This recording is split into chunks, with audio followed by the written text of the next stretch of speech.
رات کا سناٹا تھا، آسمان پر چمکتے ہوئے ستارے زمین کو ٹھنڈی روشنی دے رہے تھے۔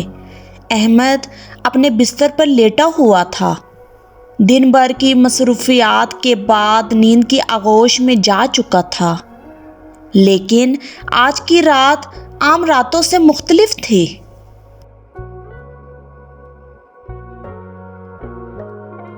اچانک احمد نے خود کو ایک اجنبی جگہ پر پایا، ایک وسیع میدان جہاں بے شمار لوگ جمع تھے۔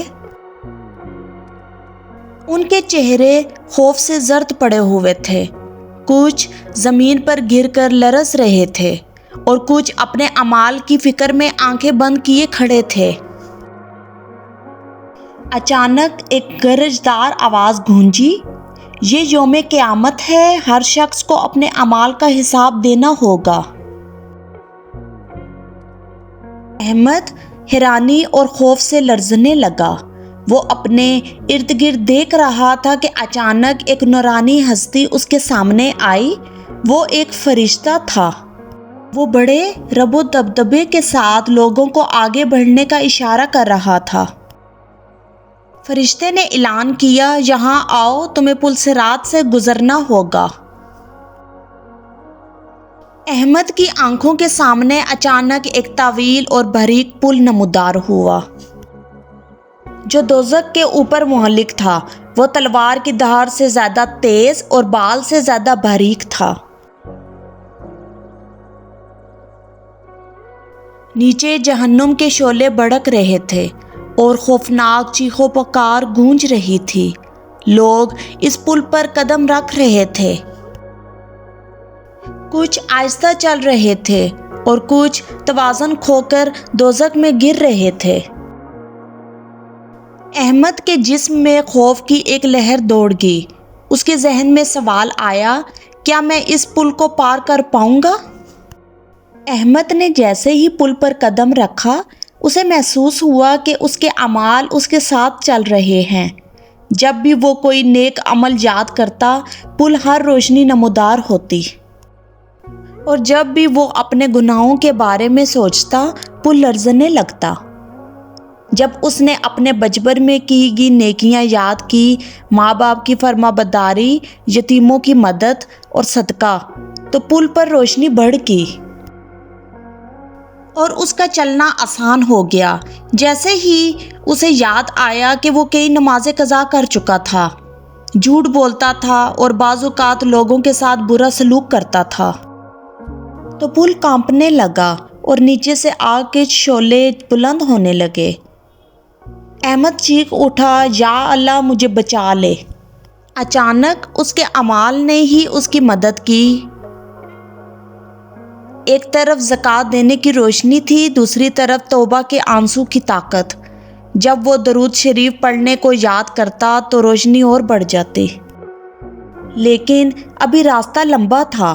اچانک احمد نے دیکھا کہ اس کے قریب ایک شخص گرنے والا تھا۔ وہ چلا رہا تھا، یا اللہ مجھے بچا لے۔ فرشتوں نے کہا،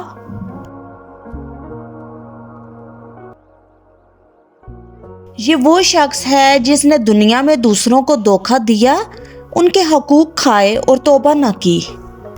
وہ شخص چیختے ہوئے جہنم میں جا گرا۔ احمد خوف کے مارے کانپنے لگا۔ اب احمد کے قدم تھکن سے لرز رہے تھے۔ پل کا اختتام قریب تھا، لیکن ایک آخری آزمائش باقی تھی۔ نیچے دوزخ کے فرشتے غضبناک نظروں سے دیکھ رہے تھے، جیسے کسی بھی لمحے پکڑ لیں گے۔ اسی وقت احمد نے ایک نورانی روشنی دیکھی۔ یہ اس کی نمازیں تھیں جو اس کے لیے دعا کر رہی تھی۔ ایک آواز گونجی، یہ وہ شخص ہے جو گناہ کرتا تھا مگر توبہ بھی کرتا تھا۔ اس کا دل اللہ کے خوف سے لرزتا تھا۔ اللہ نے اسے بخش دیا۔ اچانک احمد کے قدموں میں استحکام آیا اور اس نے پل کو پار کر لیا۔ جیسے ہی وہ دوسری طرف پہنچا، اس کی آنکھ کھل گئی۔ احمد کا سانس تیز تھا، جسم پسینے میں شرابور تھا۔ وہ فوراً سجدے میں گر گیا اور روتے ہوئے دعا کرنے لگا، یا اللہ مجھے ان اعمال کی توفیق دے جو مجھے پل صراط پر کامیاب کر سکے۔ مجھے ایسا بنا دے کہ جب میں قیامت کے دن کھڑا ہوں تو میرا حساب آسان ہو جائے۔ یہ خواب نہیں بلکہ ایک حقیقت کا اشارہ تھا، ایک تنبیہ کہ پل صراط سے ہر کسی کو گزرنا ہے اور ہمارے اعمال ہی ہمارا سہارا بنیں گے۔ یہ کہانی ہمیں یاد دلاتی ہے کہ قیامت کے دن ہمیں اپنے اعمال کا سامنا کرنا ہوگا۔ جو نیک اعمال کرے گا اس کے لیے پل صراط آسان ہوگا، اور جو گناہ کرے گا اس کے لیے یہ پل صراط خطرناک ہوگا۔ اللہ ہمیں نیک اعمال کرنے کی توفیق دے تاکہ ہم بآسانی پل صراط پار کر سکیں، آمین۔ اسی طرح سبق آموز کہانیاں سننے کے لیے ہمارے چینل کو سبسکرائب کریں۔